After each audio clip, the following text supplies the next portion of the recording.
everybody. Once again, welcome to Tell It Like It Was. I do see some new faces here. This is pretty cool. Must be friends of yours. Yes. We only have a couple. If you haven't been here before, this is a monthly thing that we do, and we highlight one of the residents in town and tell a great story. And we show some pictures. There's questions throughout it, or at the end, doesn't matter. A few things I just wanted to mention real quick.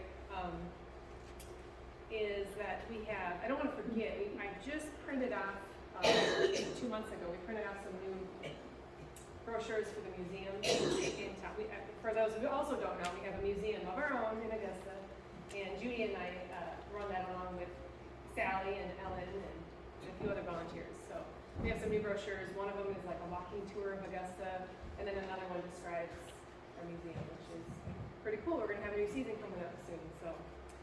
I also have some surveys over here if anyone would like to request somebody to be interviewed, which Jan Miller-Front just told me a few, and I'll work on that for sure. Anyone want a drink? Bars open, cash honor system.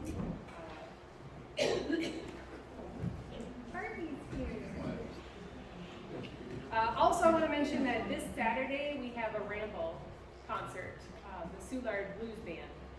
You can get tickets online. It's going to be great. Just a few days away. It's going to be rocking. Full house, and I'm pretty sure we're almost sold out. Great. Let's see. April 23rd will be the start of Plan Air, which I think you guys are going to cover a little bit, being that you had, Yes, right. Gallery Augusta. And I just wanted to make sure everyone knew that that was coming up, and that we would probably open up the museum a couple days just to show our artists or anyone that is in the area, which we had last year. We had someone come paint the building. That was pretty neat. I was pretty touched by that one. And then also, what did I have on here? Oh yeah, Judy had mentioned anyone that is housing an artist, maybe to bring up that you could get a private tour. You just call my number and you go to the museum, and one of us would give you a private tour. So. Also, one more thing. I wanted to mention that Lisa Reed is going to be here next month. So, and because the Boone Connection doesn't come out in time to give you like a full week's notice for people that are reading it, I thought, well, I'm just going to tell everybody here, since you're probably going to come back, right? Well, let's welcome Vic and Ruth Ann Brown.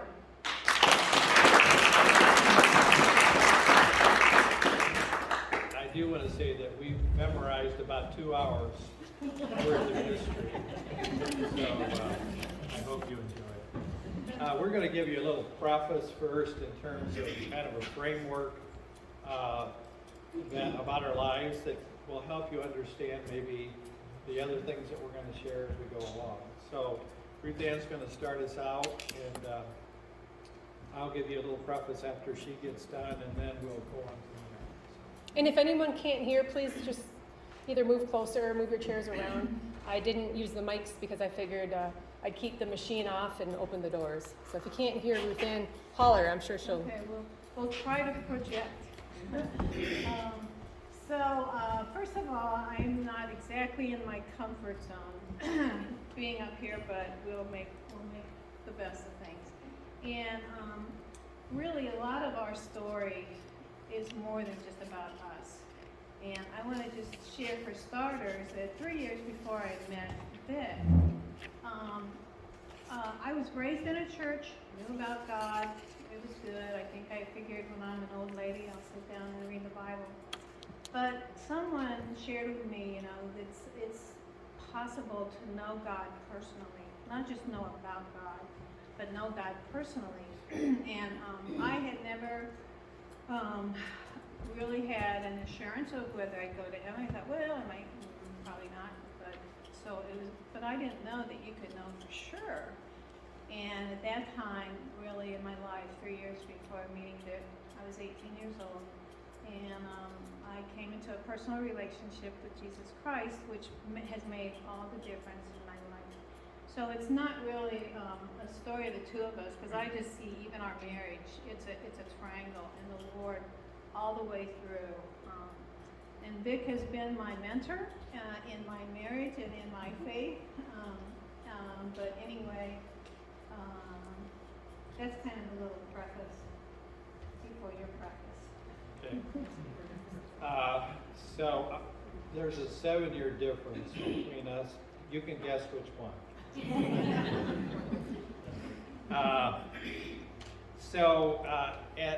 In my early teens, I came to a personal relationship with the Lord Jesus Christ, and that set the tone for my whole life.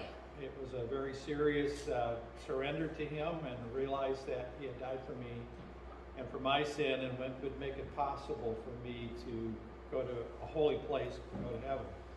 So I had that assurance, and as a young teenager, then that started to shape my worldview. And I began to pursue things along that line and asking what He might want me to do and who to marry. And I didn't follow those instructions real well in the beginning. And so I think Ruth Ann and I both kind of made some mistakes in the dating scheme of things. And finally, I surrendered to His will. And He asked me some pretty serious questions. I think I shared at our 50th. But at any rate, He brought her along after I finally said, okay, are you done messing around? And we both kind of met each other. We weren't looking, actually, at the time. But we did meet, and then the Lord kind of took over from there.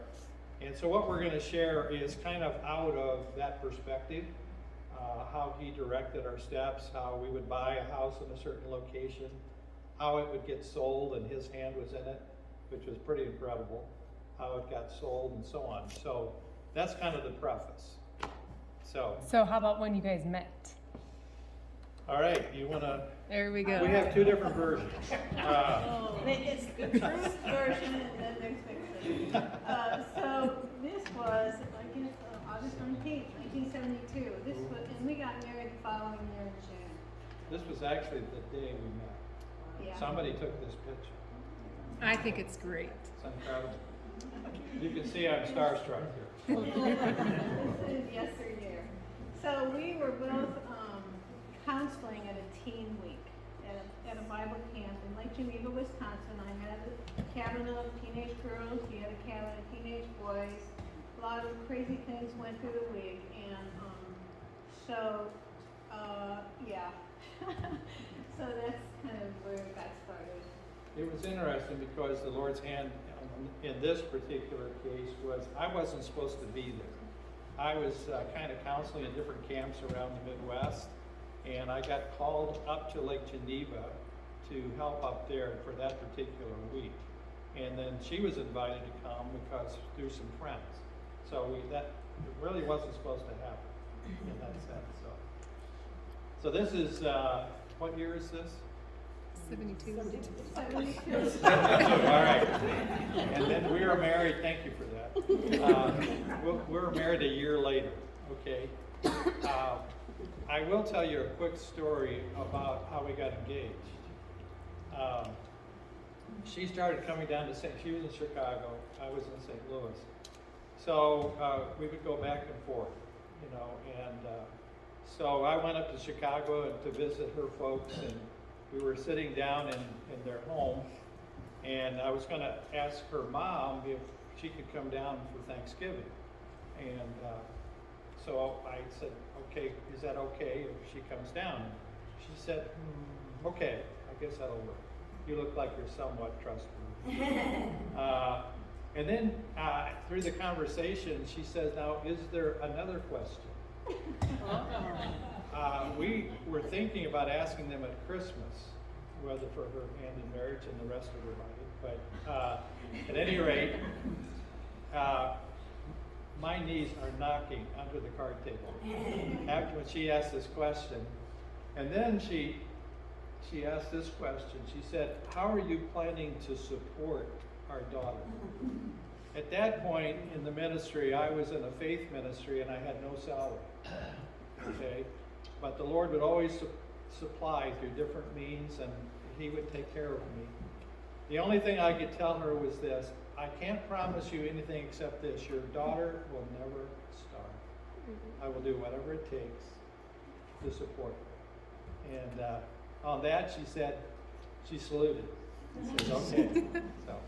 So, there we go. Boy, are we young.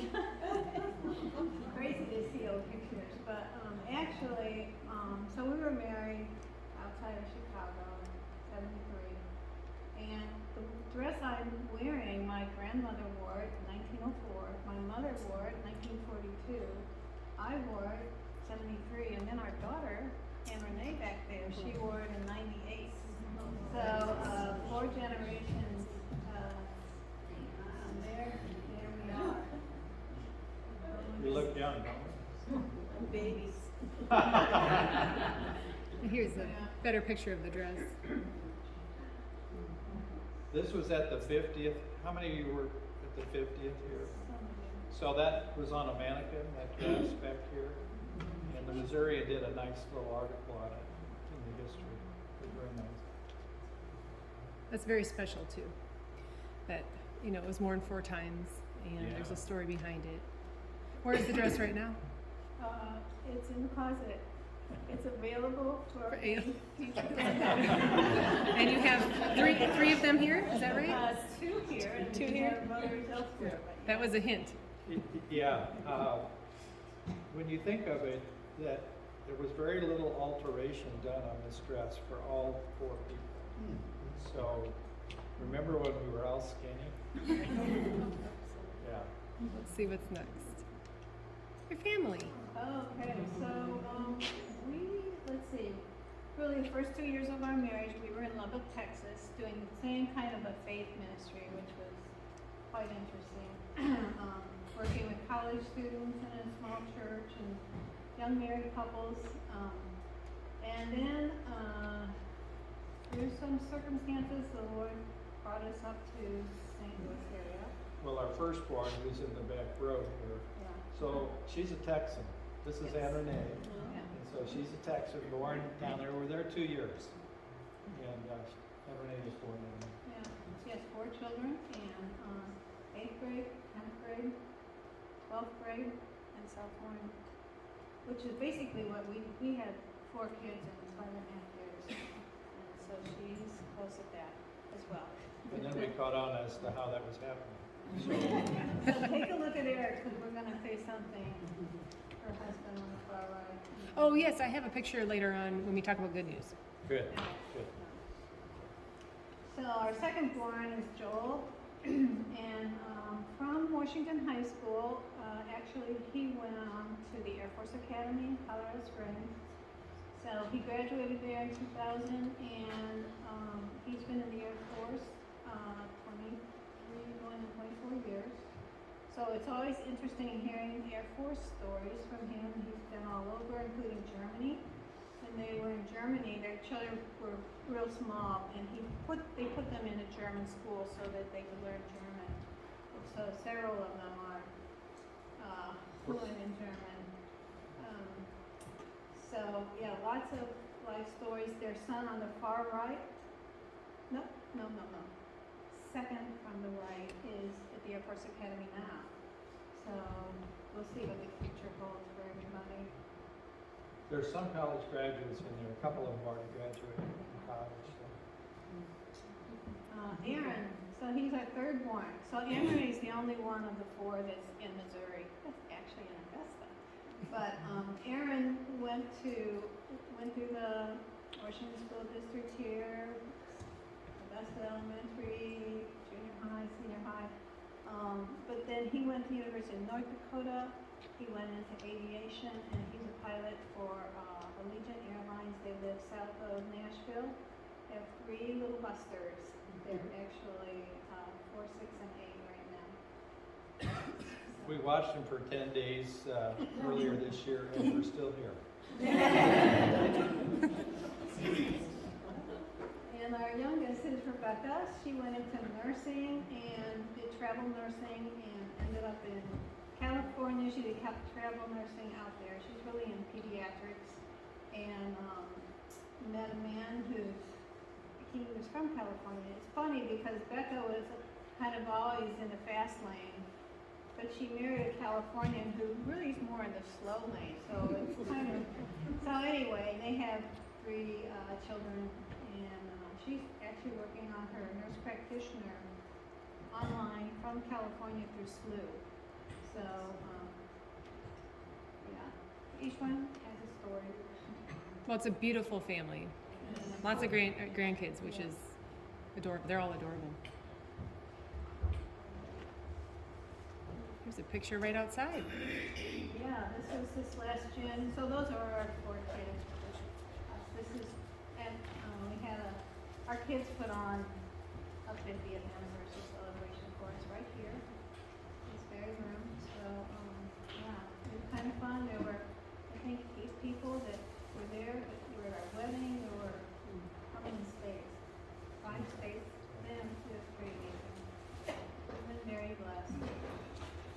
But it's fun just knowing that all 4 of these kids were raised here in Augusta, riding their bikes around, mowing grasses off the town. I think it's here at one point had about 12 lawns here in town that he did, and so anyway, they spread their wings and flew away. We're going to talk about your house, which is Well, the oldest or one of the This might oldest? be a good transition for how we came out of Kirkwood. Yes. I was in the jewelry industry for about 8 years in St. Louis with a major jeweler doing design work and sales and management, all kinds of stuff. But there was a time when they changed the blue law in the state of Missouri, and my employer said, if you don't sell me Sunday lock, stock, and barrel, you're toast. Well, there were 3 of us, and we were the top sales and management for the corporation. So we started praying about what we should do about that, because we'd worked for him on Sunday before. It wasn't really the issue. It was just his attitude toward us. And we had a lot of ministry going on. So we prayed about selling our Kirkwood home, and we don't usually put out a fleece. I don't know if you've heard about putting out a fleece or not. But anyway, we asked the Lord, if you want us to move, we ask you to sell the house by a certain date. Okay? So it was a 3-month signature, and the last day, the last evening, the house sold. So then we had heard about a business for sale here in Augusta. Yeah, a friend of mine mentioned, it was then Augusta Wood. You probably remember the old name. It wasn't what you see today. It was pretty much a blank, and there were no ceilings, walls, electricity, or heat in the building.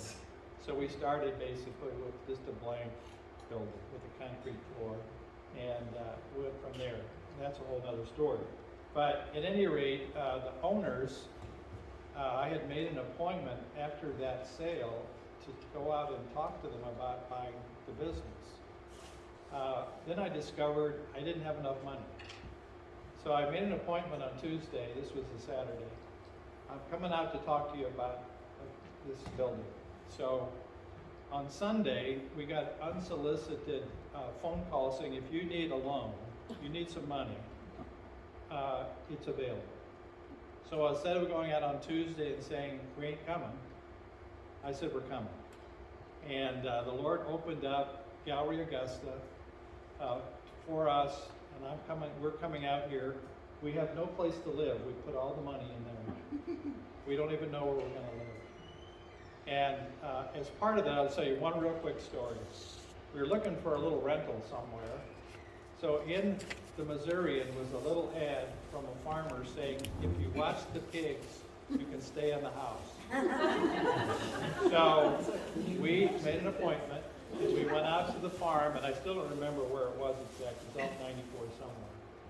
And we sat down, and he talked to us, and he was really kind and very gracious. But he realized that we didn't know which end of the pig to feed. So he was so gracious, he just said, thank you so much for coming, we'll keep looking. And so anyway, the Lord opened another opportunity. So. Yeah, which was on Schindler Road. I don't know if anybody remembers Mr. Schindler, who Schindler Road is named after, but he had a weekend home. He was under Secretary of Commerce under Truman, so built a home on Schindler Road, and it had been vacant for 8 years.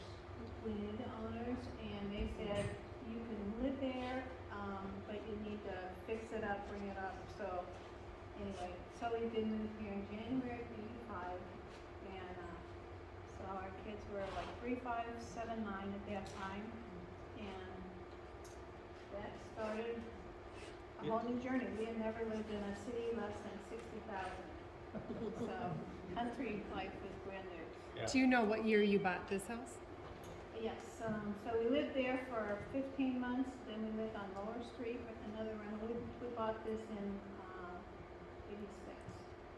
And You probably know this. This is the oldest house in Augusta. It's 1830. Okay. So it has some interesting insides to it through the years, but that's where the Lord put us, and He opened it up.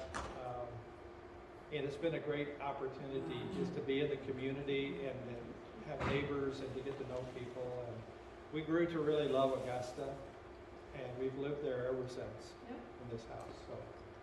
So we didn't know these people. This picture came with the house actually, but we're told it was the first German.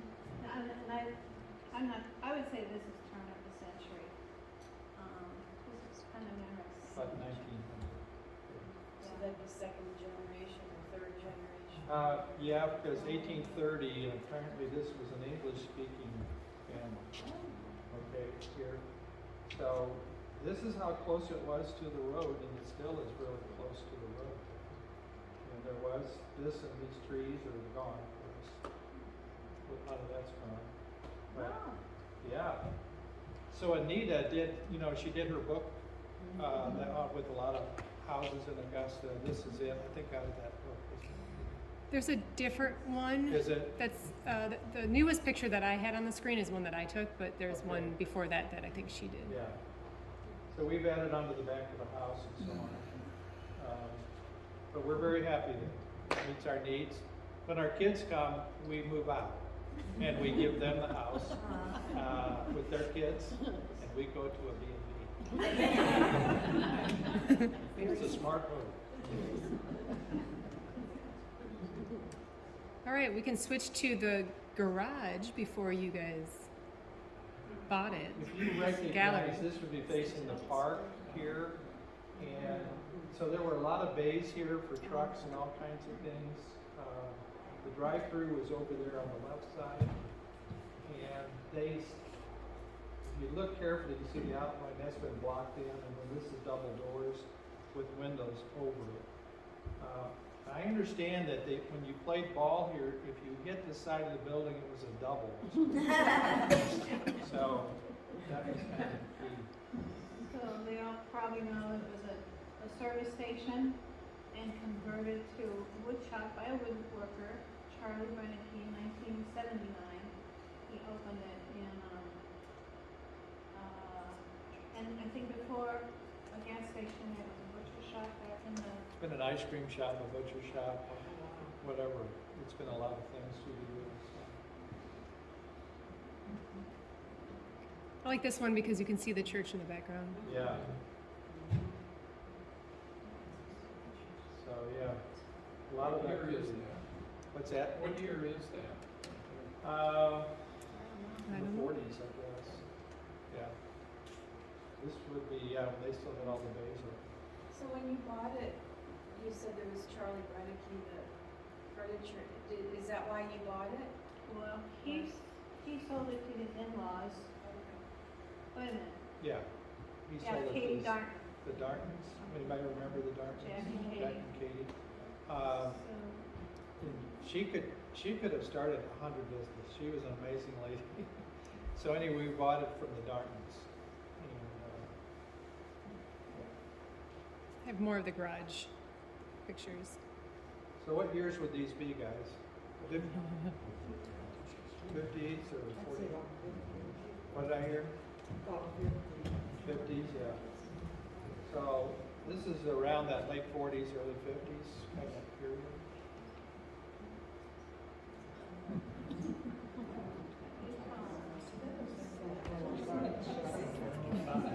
So you probably know, I was talking to Paul Kemner this week, that his dad had a Chevrolet dealership up on the next street. So I actually had a Chevrolet. At that point in history, you could get dealerships with John Deere or almost anybody. and they had all these kind of dealerships, so you could buy a new car right here in town, which was amazing. New trucks could be bought right here in town. So those doors are Oh, still on sorry. the outside. Yeah, those are still on the outside, and then we drywalled on the inside, so you don't even know they're there. But, I think it was Charlie Brennicky who dug all the gas tanks out of this area, so. I wonder how much gas costs. I think I saw 39 cents. Really? Well, I'm on that design. Yeah. When I was a kid, I was paying 17 cents a gallon. He goes way back. Yeah. Yeah. I'm right there with you, Vic. It was 17 cents if they had the gas more. Was it? That's what I remember. I kept this picture in because I liked seeing Holt's shop on the right, but then beyond that, it would have been, Mr. Holt, the blacksmith who was here, the original blacksmith, was here. And the story, you probably know this story, but he would send kids up to get a bucket of beer, and they would bring it back down to the blacksmith. And probably a few sips were missing. So, and the power lines, that's different. I thought that was kind of neat too, this shot. yeah, a lot of changes. So HS clay. And you notice that the left side of the clay house is not there. It was put in when we first came.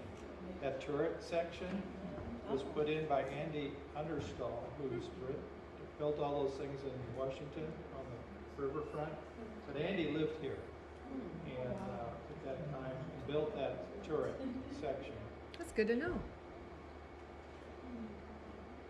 I like this one too, so I threw that in. Yeah, the white seats. Definitely looks different. They've added a lot onto it over the years, yeah. And of course, a porch. We're not sure who this is. Don't know who it is, The but pillar's still there. I was wondering if there's a story by the pillars, because they're still there with the fence now. The fence I put in, it was from a farm down on 94, and we went up in the barn, and the fence, that picket fence that used to be out there, was actually about a 6-foot fence. And me and another fellow from town cut it down and put the picket fence in between these stone pillars. So they were there when you purchased? No, we put them in. No, the pillars. Oh, the pillars Yeah. were, yeah. Okay, I just didn't know if there was a story behind it with those. There might be. Okay. Vic, is that Charlie Brennicky? Anyone else Could know be who that Charlie. is? It's possible that it's a young Charlie. I don't know. I think it's Charlie. And Do you you? really put those stones? Charlie was teaching school in Union when he first started this shop, and he was building children's furniture, which to demonstrate how strong it was, he would get up and dance on the top before it was finished, before you were finished. He was a woodworker. There's early days, yeah, they painted the building, Roughly what year is this? 86, probably 79. Oh, 70. I think that window is still there. that big window. Yeah. Okay. I'm sorry, wait, can I go back? Who's in this picture? I don't know where this came before us, I think. We inherited this picture, I think. Okay, just This wondering. next picture, I think, to show that we were open, we put this rocking horse out on the pillar. And then we put an American flag in it. And that meant we were open. So this was us when, about the year we bought it. Yeah, I married this younger woman. So what, 1980? 84. 85. 85. So it was Augusta wood before you bought it? Yes. Oh, okay. Yes, it was. And then it became Augusta Wood Limited. And then, Gallery Augusta. Well, you did inherit woodworking tools, because I have a picture of No, that. we weren't really doing anything. No, but when you first This moved, was his shop when we bought it. when you bought it, that was his, There that was was left. sawdust everywhere. And if Charlie wanted to run an electric line, he just shot it up to the ceiling. And so he came and got all of this. He kind of discovered that he couldn't really be a salesman and a maker at the same time. So he kind of said, I can't do this anymore. And so he changed. And you know their house, the one that's down on the trail, the end of Shinle, that was where Charlie's bar was. Hackman, I mean, yeah. So what made you decide though to buy that kind of business? I mean, what, That's a good I mean, I'm just She's been asking curious, that like, for why- 40 years. What was it about that? Just a personal ownership and to start a whole new direction. My parents eventually moved out to Washington, and we were in antiques as well. So they were my pickers, our pickers, and they had time not only to find the things, but also to fix them up, or whether Dad was pretty handy. And so one of the side things we did out of especially the back side of the building was antiques. And then we inherited a little inventory from Katie and Jack Darton. She was pretty good at picking up little antiques here and there and whatever. And there was a fellow, Mr. Phila in Washington, who handmade solid cherry and walnut things. And we brought his things in. So that was early inventory. It was a real hodgepodge of things. There was no art to speak of. A wood burning stove. It was a wood burning stove that covered the whole thing. Well, here, You either we'll burned look up at- or you froze, depending where you stood. Oh, and that's early, when you, This is real. before the ceiling.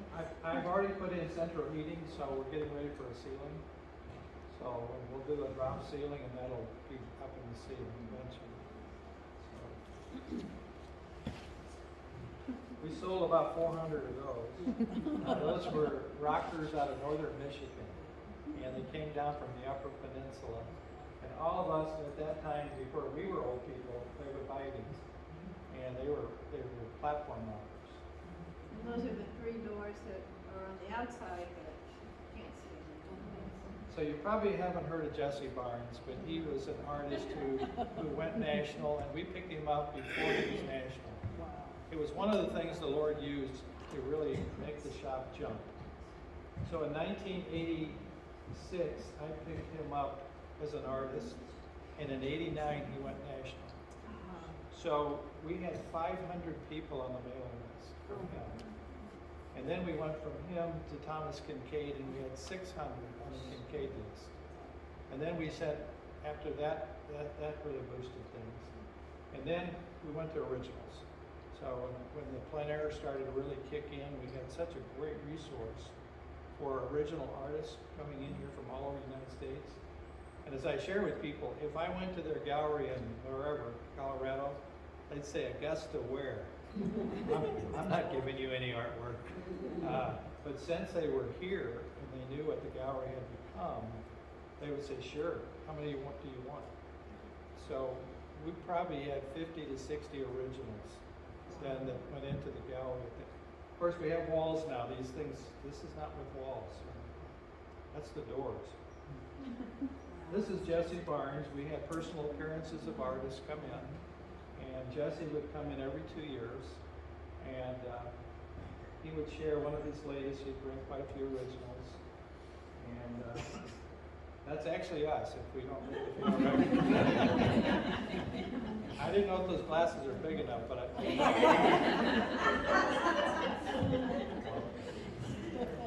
Back to that. Yeah. So that's that thing right over there on the easel. The Missourian, during, I think this was our 30th year, maybe. That's what it says here. But they did a feature on us.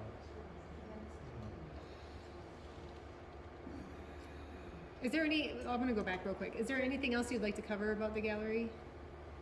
The gallery was it took an all-American direction, so it allowed us to travel all over the United States to look for quality American pieces And so we have been coast to coast, north to south.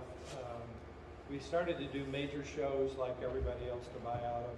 But then we started to find the smaller environments that most people wouldn't find and try to really be unique. So we tried to have new things come in almost weekly. And then the shop we could write it off. I tell people when I'm traveling, when we're traveling, I eat steak because the shop is paying for it. And Well, it's Anything? just amazing to me that in this little town, in the middle of somewhere, you know, the Lord used this business to raise our kids. I didn't really work outside the shop. I mean, and I was support systems, town board. Bless her. I would also like to mention that Vic and Ruth Ann had donated some prints to the museum recently, and that was pretty neat. If you want to maybe describe what those were. There's another artist named Ken Martin. And some of you probably have some of his work. We did a series of historic Augusta. We did 50 of each prints of each one, and those all sold out basically. And they were some of the old buildings with a lot of great nostalgia with them, old cars or what we put in. And Ken is currently in a nursing home, and so I see him once in a while. He has a memory issue, but he did some incredible work. It really brings you back to what it was like when the trains came through, when the boats pulled up. I guess at least for the people, we don't know what that's like anymore because it's not here. But Yeah. it sure tells a story in those photos. Well, and I think when we moved here, that was like the last year of the train in '85 somewhere. So we do remember seeing the train and kids putting pennies on the tracks. Well, it was kind of neat too because all of you who know that Anita did such an incredible job of our history, Ken would build on that history or whatever he could find from her to try to get back to the original. He actually rebuilt a model of the train station that was in a picture so he could get all the shadows right when he painted it in the picture. Thank you for bringing that up because that was probably the most interesting part of it, is that he recreated it to get the shadows. Yeah, and then like people like Benny Mosley was part of the mail thing, that they would hang the mail out on that little hook. They wouldn't always stop here, and when they came through, they'd grab the mail off the hook and keep going. And so we have people in town that's part of their heritage. Yeah. Anyone have any questions about Gallery Augusta, wood shop, them coming to town? Because then we'll move on to another subject. It'll make you stay longer if you ask me. I will say this about the shop. Wherever we go, there's people who stop us and say, I have a table, or whatever. And it's like, I don't remember. I remember the faces, and I don't remember what they bought. So. You're memorable. Well, we delivered in a 60-mile radius here. So every other week, we got a semi with furniture on, not a full semi, but custom furniture or whatever had been sold. And then we deliver on the off weeks. And so it was pretty active. It wasn't just people in town, although you guys have, let me just say this, thank you. You guys supported us all those years. Ooh, All I like those that. Even CDs. Yeah. Calendars. Calendars. And Christmas cards. Yeah. You All know, right. and at one time, at the very beginning, there were needle boxes. It was just a little wooden box with a lid for needles. I mean, and Peggy's. I mean, sometimes we would sell. Oh, we sold 2 needle boxes today. But anyway, it grew through the years. Yeah. Oh, you definitely made a mark. Here's So another subject you want to cover. Yeah, I'll tell you just a little bit about something that's been going on. I think this is year number 19, although when our kids were growing up at Augusta Elementary, there's something called a Good News Club, and so for 4 years, it's like an after-school Bible club. So when our kids were, Renee's kids' age, no, even younger, elementary, so I did this with Barb Renicky at the old fire fire hall, which is now the town board meeting. Anyway, so then several years passed away, but public schools, believe it or not, are open to this. And just real briefly, I'll just say, in 2001, there was a Good News Club, a Bible club, after school in a school in New York State, and it went to court, and it went all the way to the Supreme Court, and the Supreme Court ruled in June of 2001 that a public school could not deny access to a Good News Club, had to treat it like a Boy Scout group or anything else that might meet after school. So, anyway, public schools are open, and so it's pretty amazing because 19 years ago we started this. It meets Wednesdays after school, and kids need a permission slip from their parents, but right now there's a kindergarten group, 4th grade group, and then there's a 5th and 6th grade group that meet separately. And this year, there's like a third of the fourth of the school come, pretty much. And you know, and I tell the kids, you know, I know you say Pledge of Allegiance, one nation under God, but that's about the end of they hear about God in school. But you know, there's a God who made them, who loves them, and who wants to walk with them through life. And that's just made a difference in my life, and it's a joy to share that with children.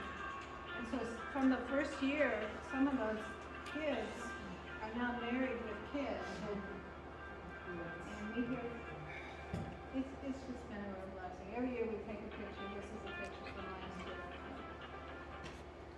Yeah. We needed back drivers. That was nice. Vic. All right, and then okay. Well, I thought I had put the picture that you recently sent me, Ruth Ann, next, but it's in here somewhere. Oh, okay. So you can tell the story.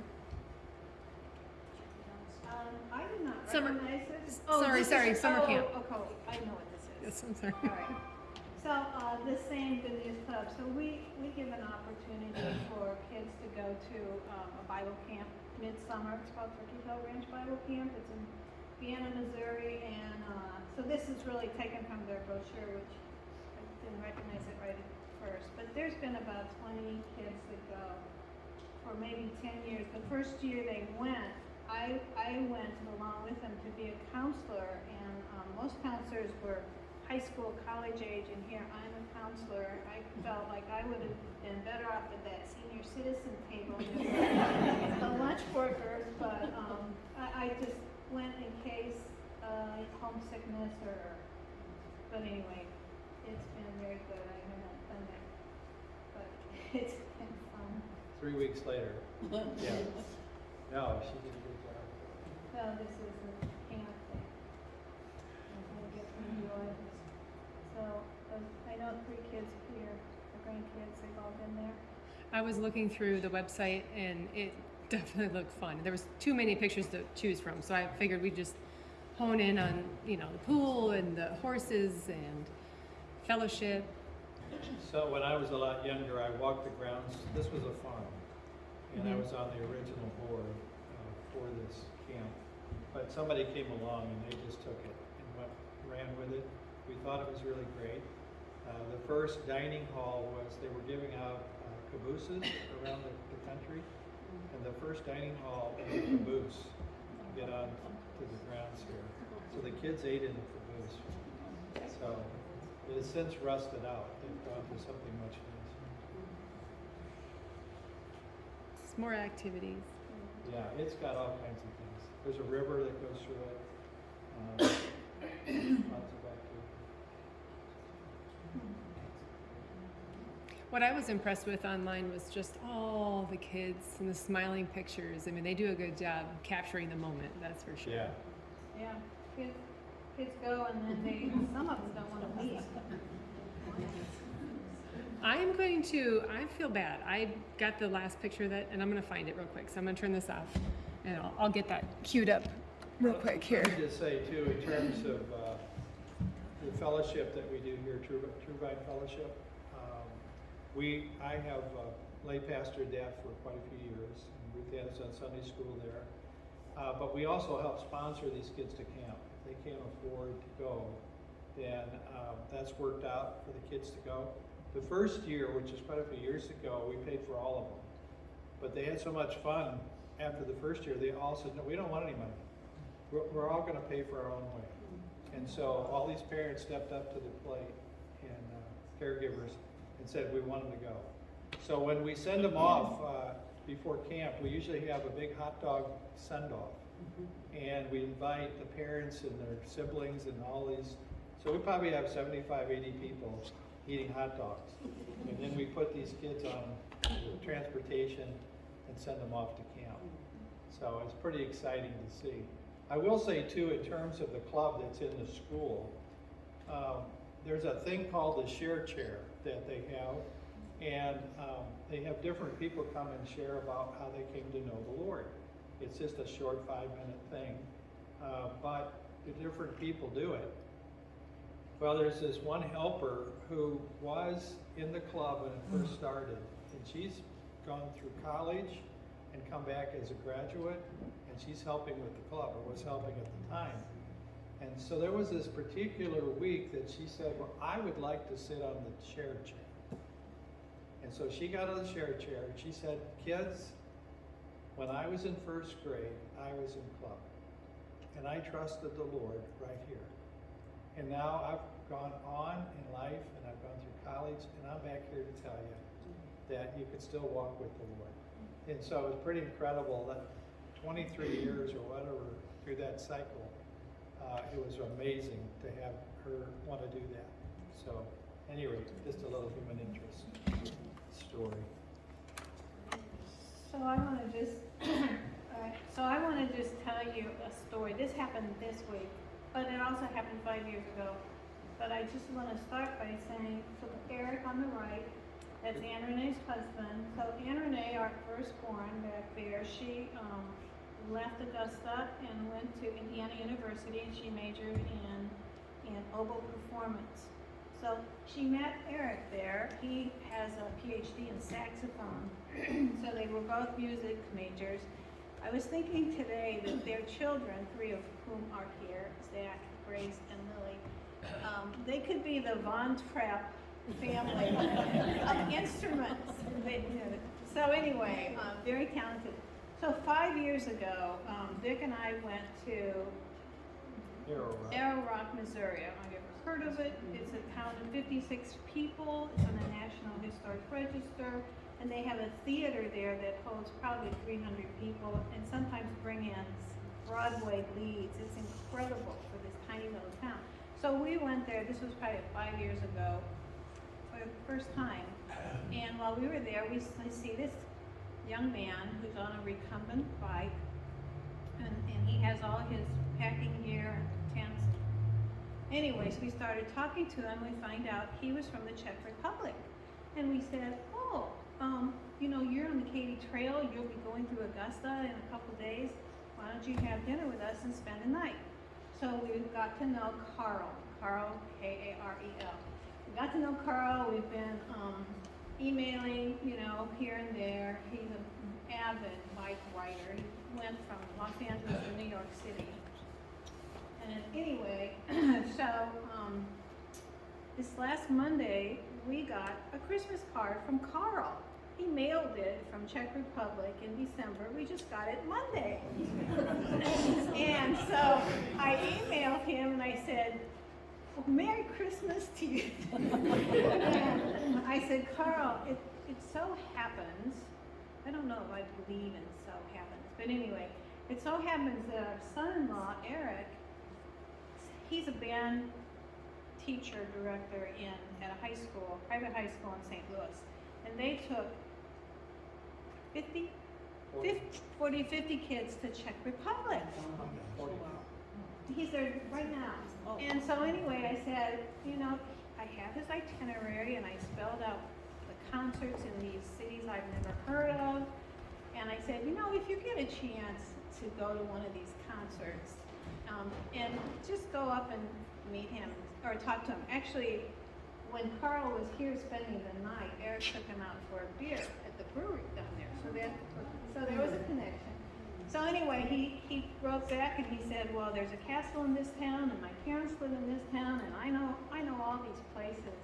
So I think he drove over an hour Monday night and to go, and then we went out to dinner. But all of this is a connection with Augusta Cape Trail, so you never know. Anyway, it's kind of very amazing small world story. Good. I am going to turn this off. And that was the end of the photos, but I wanted to bring it back to Augusta. And if there's anything you'd like to share on just memories, some of your favorite memories of town, or funny stories, things that the kids did maybe.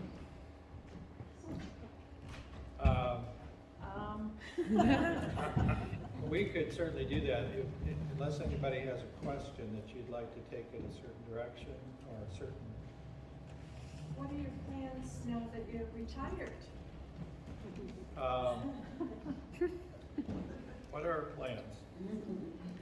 We don't really, this is our home, and we don't anticipate really, we may travel, here and there. We still have a lot of responsibilities here, and a lot of people. It's really mostly people directed and need directed and whatever. And so we really, it's a special spot. I'll tell you a real quick story. Our son Aaron, who moved to just south of Nashville, and that Nashville's gone crazy just in terms of development and so on. And he called about a month or two ago and he says, Dad, it's not the same place. These people from Chicago and California and everywhere, they're moving in here all over the place. And that kind of country down home thing is starting to, change a little bit. And we were talking among some of you guys, old friends, and saying, it's really unique about Augusta. Even with all of us coming here from different places through the years, Augusta somehow has maintained a very unusual feel. It's a very unusual place that the influence of all the rest of us coming in hasn't really changed it totally. It certainly changed it. But there's still this down-home, friendly, kind of got caught a little bit in the time warp, where people can actually stop and talk to each other and help each other or whatever it is. So I would say that this community, it is kind of an unusual little pocket, little place in time. So we really appreciate that about it. So a lot of you that are here, and you're all, of course, in this category, but we actually have relationships, we have friendships. It's not just like, okay, I think I remember who you are. We kind of go back. Remember when? So as of now, we may move tomorrow, but we don't have plans. No, please don't. Does anyone have questions? Good. You two have done a lot of different things. Is there any particular job or something that sticks out in particular that maybe was your favorite or that was the most meaningful to you? Or I don't know, I'm just asking a question. You're on. How do you, I don't know. We have in the past involved in the Chamber of Commerce, and so Christmas Walk, and especially Harvest Festival. We used to do something called First Fridays, where we did all kinds of interesting things. But it's all going on, I just kind of can't help but think, the baton gets passed along, which is good to see. It's good to see. But yeah,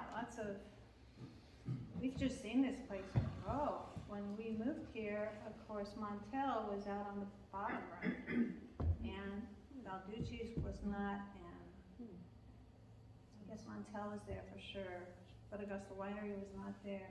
So just the changes, and then the Katy Trail, I mean, that just brought a whole new dimension to this whole place, so. Along with plein air. Plein air, oh, yes. Yeah, I was in, well, we both were in plein air, and as I mentioned earlier, it helped feed the shop, but I was also the chair of that at one time. But there was some of the gals that really started it out really have to hand a lot of credit to them. And then it just started to grow, and so many people got involved in it, all of the community. And then Augusta Shores got into it, and you know, it just became a whole thing in itself. People putting up artists, whatever it was, and then all this talent coming into our little place. You know, who would have thunk, you know, that this building is filled with art during the event, and it's lined the streets. And then the ladies and guys that are in it now have just taken it to another level. So it's amazing what's happened through the years through some of these things. But I would think that in all that we were thinking, here's a question for you. If you were up here and you had to summarize what was significant about your life, if you said, wow, that was the heart of who we are and what our life is all about. I think that's kind of where we like to enter people's lives. We like to enter at the meaningful level, wherever that is. And you know, you can't take a walk in Augusta without talking to 5 or 6 people. You just can't. So, and that's really a wonderful thing here that we really enjoy. So we have something going here that's a life kind of living itself out. And so how do you describe that and its effect on you? It's just been great. So thank you guys for being friends and supporters and everything that represents. And then, you know, as we look around, we see history. We see school teachers who ran the school when our kids and said, was that, you having problems with Joel? Usually it wasn't about Anne Renee, she was pretty good. But you know, people who ran businesses here, who we just would run into, ran the B&B down the street and we'd say, you know, I know her breakfast is incredible, you know? So we would send people to each other in the business community, and there was a lot kind of going on that way. So that's always a blessing. You want to see somebody else prosper. The farm, you know, how long has the farm been there? 400 years? But you know, to go there and get your apple butter and go out there and pick, you know, whatever, it's an amazing experience. And you don't have to drive, you know, to the other side of St. Louis to do it. It's a tradition. People Yeah. will come back So, year after year. And I don't want to go on and on about this, but this is our community. So you guys being here is an honor to us, and so we thank you for that. You filled the room. So, just to summarize what I'm hearing you saying, is that the most meaningful thing is just the people in the community. Well, when all is said and done, don't you think that's what it's all about? Yes. I mean, the things we might have owned or had, or I've been there or been there, I mean, those are great experiences and you can't take them away. But those friendships and those relationships where we needed help or we just wanted to share something with somebody or pray for one another or whatever it might be, that was part of who we are. And you can count on that, you know, not just for a single situation, but as it goes forward. And that's, what a great heritage is that. You know, it's kind of like a family heritage, only expanded in a much bigger sense, but it feeds into who we are. So. Well, and you both played such a wonderful role for all of us when we needed to lean on you or find comfort in your friendships, and also in the business industry. You know, you may have heard, you know, people talking about our breakfast, but we appreciated being able to send people down and knowing that what your hours were, and that we could count on you to be there, you know, and when people were looking for things to do, and you probably don't even realize the impact that you all made on all of us, you know, and how much you contributed to our lives while we were here was really wonderful. Well, it's holding hands with each other, isn't it? Thank you for that. Yeah. Appreciate it. So about, I don't know how many years ago, 3 or 4 years ago, before we sold the business, I don't know who it was. Somebody came to our shop and they left 5 books. These books were an illustrated New Testament. I don't even know who it was. And I was so involved with it the first time I saw it, I just want to read the whole thing because the cartoons in here are just so amazing, the little diagrams. So anyway, over here in the basket, we have some Gospel of John's that the same people put out. It's not the whole New Testament, but it's John. And we'd like to give one to everybody. I don't know if we have enough, but if you go ahead and please take them, and then if you get up there to that basket and there aren't any more, let us know and we'll get you some. We had some on order about 3 weeks ago, and I don't know, I just learned the Pony Express came through Augusta, but it's very slow. It hasn't got here yet. It'll come tomorrow. But anyway. Well, your Christmas card took a while as well. Yes, the Christmas. So anyway, help yourself. And you're certainly, as I told Ruth Ann before we started, this is not a Billy Graham crusade. But on the other hand, you know, we do several Bible studies, and they're for the community, and they're not denominationally directed, they're biblically directed. And we have people from a lot of different church groups and non-church as well. But we do, of course, Sunday morning, if you have your own church on Sunday, but if not, True Vine meets Sunday morning at 10 up at Randall's in Marge's place. And then Sunday night, we meet at the same place right now, and we're going through Genesis, so it's pretty interesting. Start at the beginning. Yeah, start right at the beginning. So at any rate, you're welcome. And then I do, of course, personal counseling and marriage and so on. I don't do too many marriages anymore. Kind of stepped away from that. There's a lot of counseling right here. And then some burials and that kind of thing. So if you need comfort or encouragement at that time of life, some people don't have anybody at that point. And so whether I just would come and read scripture as comfort, encouragement, but that offer is certainly out there.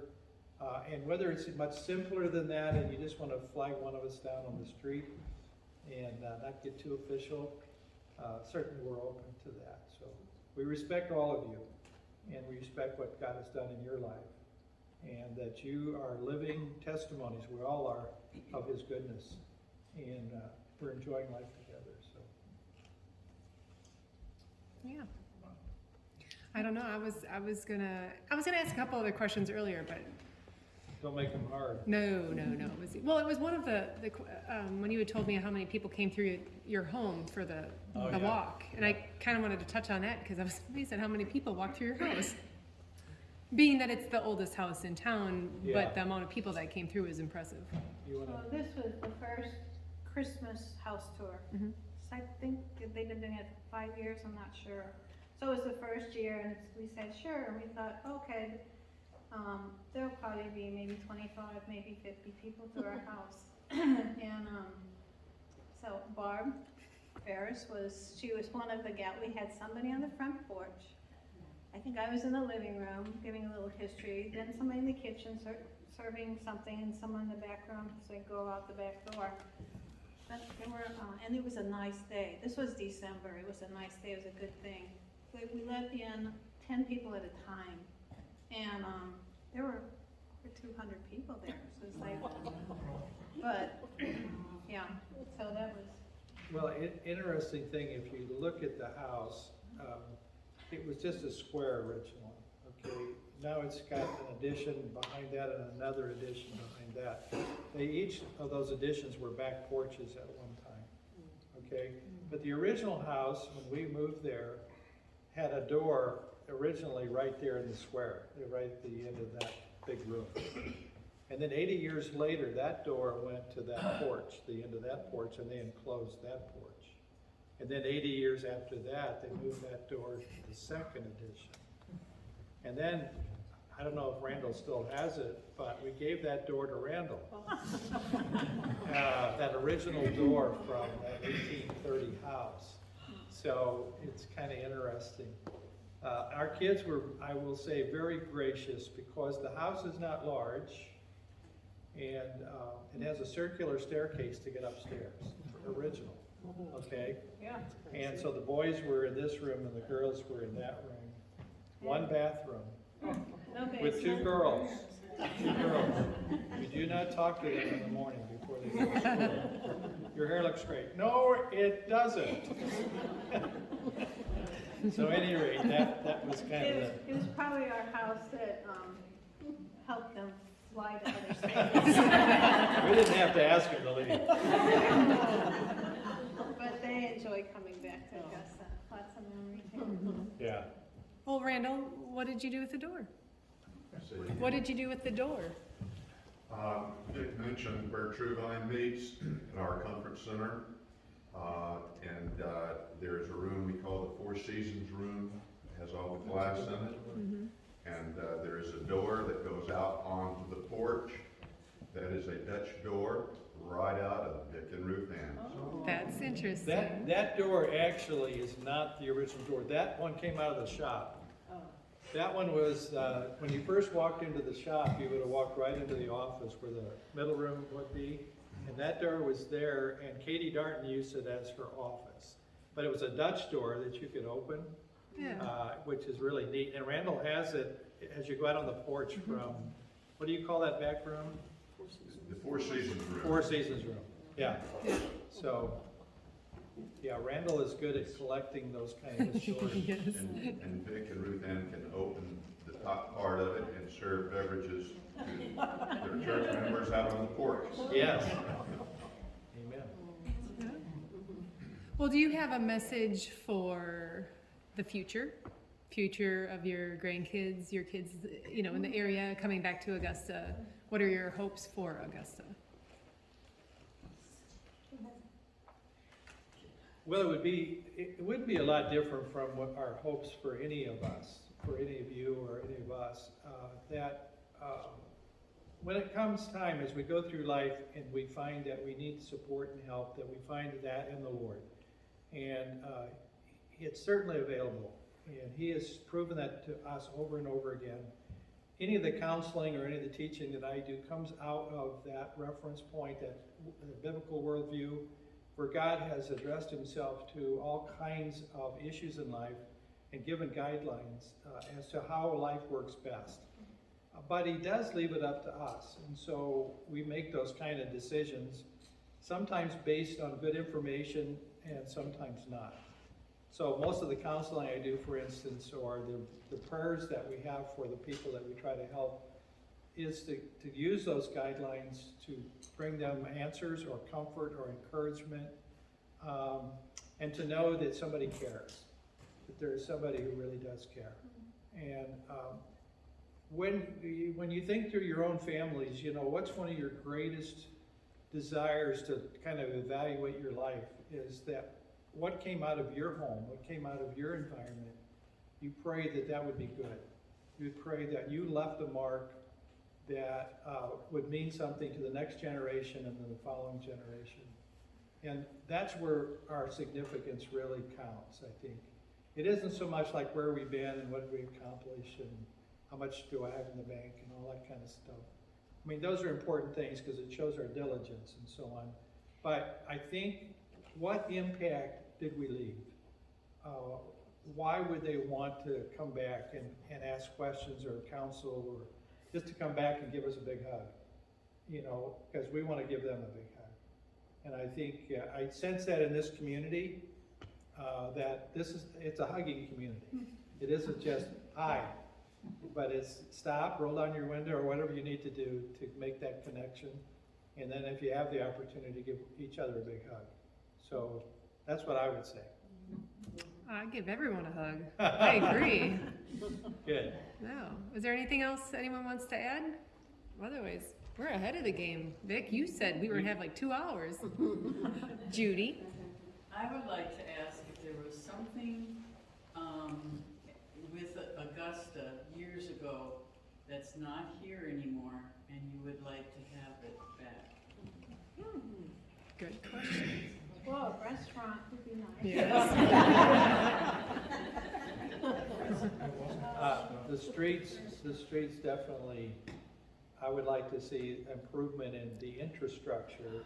Mr. Hoffman actually did a good job with buildings. He's left us with some really improved buildings. What's that? Oh, I said, although they're empty.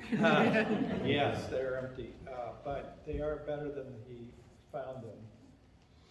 I think just the stability of our community is really important. I think the churches that are here have created an amazing stability for this community. And I think just the care that people have, the volunteerism that's here, it's not just, well, somebody else will do it. You know, I think, I tell people she's the queen of volunteerism. I say, if you see her number come up, you may not want to answer. She's going to ask you to volunteer something. But most of the time, like people putting up artists, we got a couple coming, and it was such a blessing to have them through the years. You know, you just say, wow, what an opportunity. They have these artists come in and say, how was your day? You know, what did you do today? You know, to see people like Debbie, you know, you started with the event, right? Yeah. And she's had quite good success. That was my other question, was who were some of the founding members then? Because you mentioned that there was a group, but.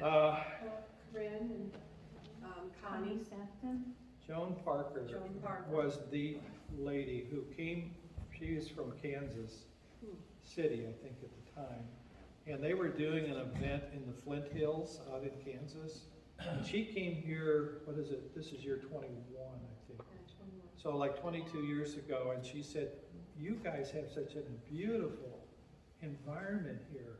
The artists would love to come to a place like this. I mean, you have farms, buildings, all kinds of stuff.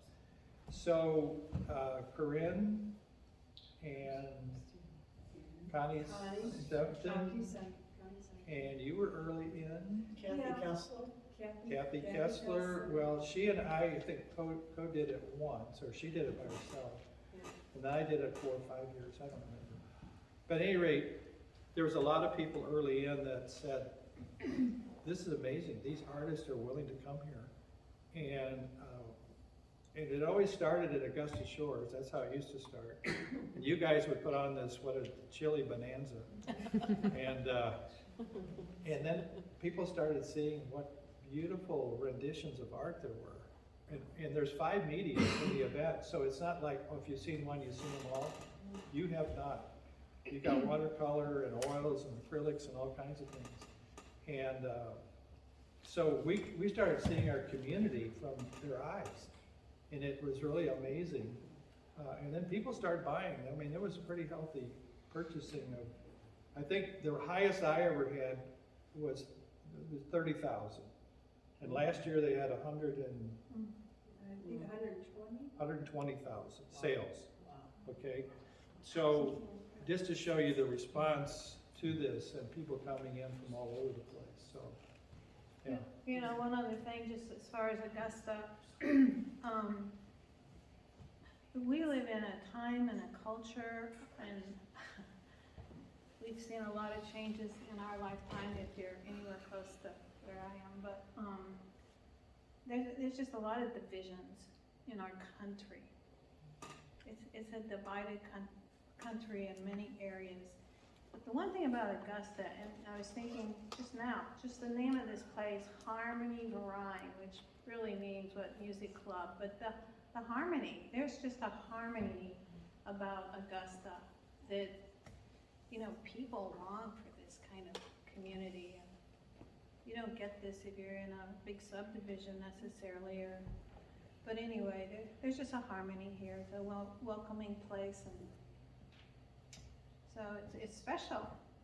That's Still a great has connection problems, to but- the historic building we're sitting in. Thank you so much. Yeah, and a lot is going on here too. A lot of outsiders that I've personally heard when they come in, because I'll help with the ramble, a lot of it is, you know, I tell them, look up at the history here, and then look down at, well, I point out that the old stage was over there, but but that so many weddings and celebrations and anniversaries have been held here. Some sad, and we just had a celebration of life, and I've never seen it that full, personally. And I was just in wow, all these new people here to see this, and that it's a way to kind of show off our town. Whether you're just driving through, you have to know when to turn, I guess, and then you come find Augusta. But these little gems, the history here is amazing. So like, I like that connection with the harmony, and that's kind of how we describe our town. I don't think I'll ever forget. This was a long time ago, 20 years maybe, I don't know. But anyway, we were in here, it had the drop ceiling with the styrofoam things, and we were hanging something for some event. And I remember Randall on a ladder, and he lifted one of those up and he said, "The ceiling up there." Wow. And Randall's had his fingers in a lot of property. Oh, good. Thank you, Randall. It's beautiful. Yeah, and he put his finger in some of the coffee. There's a whole new renovation going on here in this building, and a lot of activity. And if you look, I think their brochures are over here. If they're not, they're online. But there's concerts here and community activities almost weekly now. So it's coming back together, and this building was purposely protected against purchase for the community because it was offered, okay, but it was refused. So to keep this for the community. This was we needed something significant that wasn't owned by somebody else outside. So at any rate, just keep coming. And Vic, you're on that board. I am. Yes, and so thank you for that vote, because I agree, protecting this building. Yeah. Yeah, I've been blessed to be on a lot of these things, and then a lot of great people have come on and taken on responsibility in all these organizations. So it's been good to see people willing not only to say, well, I'll come if they have something I like, but also to step into places that are really a little bit of work and needing help and organization and support. So thank you as a community again, just to say, let's keep this going. And this particular event, thank you for stepping into the shoes that you stepped into. Thank you for being here. She's been very faithful. Let's give her a hand.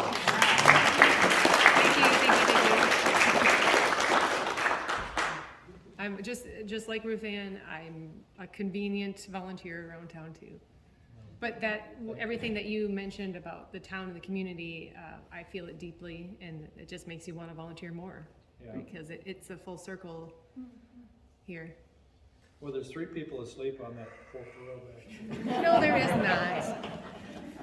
Well, I do thank you both for being here. It was great. I knew you had this covered, but I didn't ask many questions because you had this all planned out, and we just had the photos to go with. Just have But to stop me, right? no, I didn't want to. No, but I do thank you for being here, and everyone, let's give them a big round of applause.